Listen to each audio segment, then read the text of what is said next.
What if I told you Kenya's next election is already being decided? Not in 2027, but right now. This is Kenya News Update today. Coming up, you'll discover the secret plan the opposition claims will lock down the vote and why the president's own math is being called into question. Meet Fred Matiang'i, the former Interior CS known as the Enforcer. At a packed church in Mbakasi, he stood before a cheering crowd and made a promise that could change everything. He said, "I guarded exams and there was no cheating. Nobody will steal our votes." But here's the twist. This isn't just a campaign speech. This is a declaration of war on election malpractice, and they say the battle has already begun.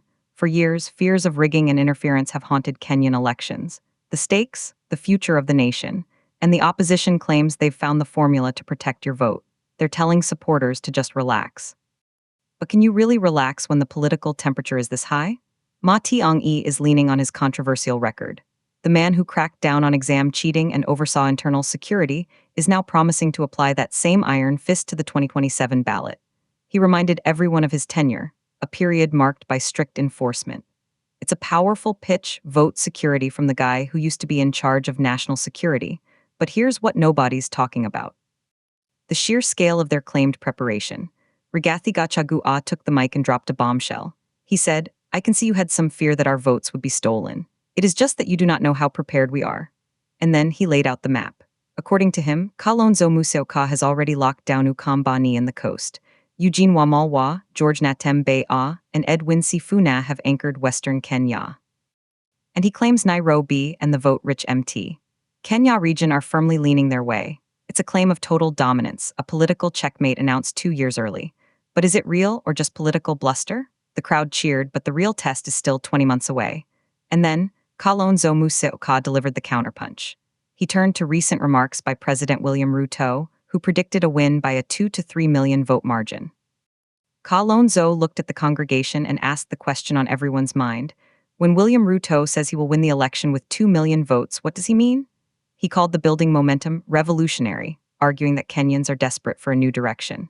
This sets up a colossal clash of narratives. On one side, a sitting president projecting confidence. On the other, a united opposition claiming an unstoppable ground game and a secret plan to guard the vote. The implications are seismic. If the opposition's confidence is real, we could be looking at a political earthquake in 2027. If it's not, we're witnessing one of the most elaborate acts of political theater in Kenyan history. The controversy is clear. Some see this as a necessary safeguard for democracy. Others see it as opposition overreach, preemptively questioning an election that hasn't happened.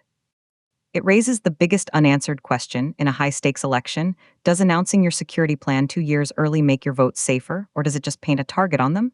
We've seen the opposition's bold claim. We've heard their map of dominance. We've watched them tell a nation to just relax. But in Kenyan politics, relaxation is a luxury few can afford. The stage is set. The players are ready. And the battle for 2027 is already raging. Do you believe the opposition's plan can truly secure the 2027 vote? Or is this just political talk? Drop your take in the comments. Subscribe to Kenya News Update today for more breaking political news.